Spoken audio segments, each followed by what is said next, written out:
சமீப காலமா இந்த சோசியல் மீடியா திறந்தாலே வன்முறையான வார்த்தைகள், கசப்பான சொற்கள், இவர் திட்ட அவர் திட்ட, ரெண்டு பெரியவங்க உட்காந்துக்கிட்டு நடிகர் நடிகையில இவங்க அப்படி இவங்களோட போயிட்டாங்க அவங்களோட போயிட்டாங்க, குடும்ப விஷயங்களை பேசுறது, அதுல வருமானம் பார்க்கறது. யாராவது இந்த நாட்டில் தினந்தோறும் இளங்குழந்தைக்கு பாலியல் துன்புறுத்தல் அதை பத்தி தைரியமா பேசுறாங்களா? ஏன்னா அதுல பேசினா வருமானம் கிடைக்காது. பெரிய பெரிய அரசியல் பெருமை இவ்வளவு ரூபாய் அடிச்சுட்டாங்க, அதை பத்தி பேசல. ஆனா ஒரு எளிய கலைஞன் கேபிஒய் பாலா பத்தி மீடியாவில் அவ்வளவு பேசுறதுக்கு என்ன சார் இருக்கு?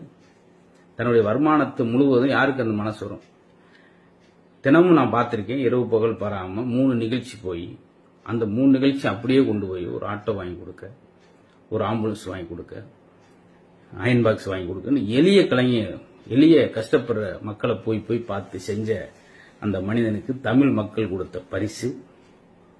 அதை செஞ்சுட்டார். பெரிய கும்பல் இருக்கு, அவங்களை வழி நடத்துறாங்க. இதெல்லாம் எதுக்கு சார்? அந்த நம்பர் உண்மையான நம்பரா? உண்மையான நம்பர் இல்லாட்டி உங்க ஆர்டிஓ ஆபீஸ்ல கொடுப்பாங்களா? இதை பத்திலாம் கிடையாது சார். ஒரு குவீர்னு ஒரு மனுஷன், தமிழருடைய பண்பாடு கலாச்சாரம் என்ன தெரியுமா? அடுத்தவரை பாராட்டு, அடுத்தவர் வந்தாரு வாழ வைக்கிறது எல்லாம் சொல்றீங்களே, உள்ளூர்லயே ஒருத்தனை வாழ வைக்க மாட்டேங்கிறீங்களே. சமீப காலமா சோசியல் மீடியாவில் அது பெரிய மனிதர்களாம், வழிகாட்ட வேண்டிய மனிதர்களே நடிகளை பத்தி உட்காந்து பேசிக்கிட்டு அவங்களுக்கே நிறைவு காலத்தில் ஒரு மன திருப்தி வேணாம் சார். தினந்தோறும் பாவங்களை சம்பாதிக்கலாம். வன்முறை வார்த்தை அந்த மாதிரி அருமை தம்பி பாலாவை 8 வருஷமா பார்க்குறேன். பேராசப்படாதவன், எல்லாத்தையும் விட்டு கொடுக்குறவன், தனக்கு வந்த வாய்ப்பெல்லாம் விட்டு கொடுத்தவன், அவ்வளவு தொகையும் கொடுத்து மக்களுக்கு வீட்டில் கூட எது சொன்னாலும் பரவாயில்லன்னு சொல்லி மக்களவே தான் சொத்தா நினைச்சுக்கிட்டு ஓடி கலைத்த அந்த இளைஞனை, மகிழ்ச்சிப்படுத்துற கலைஞனை சிரமப்படுத்தின எப்படி இருப்பார்? ஏடா இவ்வளவு இந்த மக்கள் செஞ்சு இப்படி பேசுறாங்களே. அதுல ஒரு ஆள்லாம் பேசுறாரு, இவருக்கு எங்க இருந்து வரும்? ராஜா பரம்பரையா? பணம் எங்க இருந்து வருது?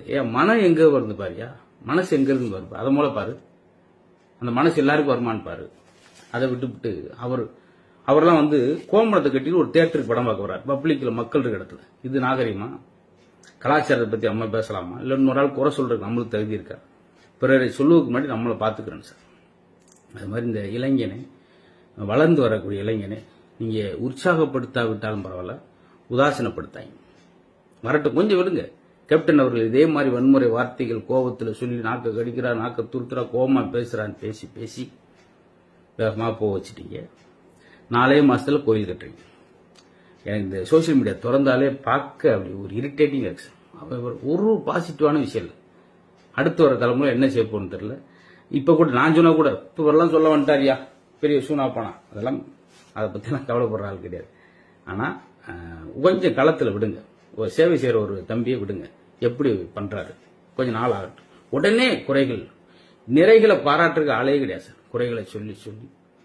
அதனால இனிமேலாவது ஏறக்குறைய நம்ம தமிழர் பண்பாடு கலாச்சாரம் நிரம்ப பேசுறோம். பிறரை மன நோகாமல், நீங்கள் நோய் இல்லாமல் இருக்கணும்னா நோகடிக்காமல் இருங்கள் யாரையும் என்று சொல்லி, இனிமேல் நம்ம மக்கள் நல்ல விஷயங்களை பகிர்ந்துக்குவோம், பாசிட்டிவா பேசுவோம்.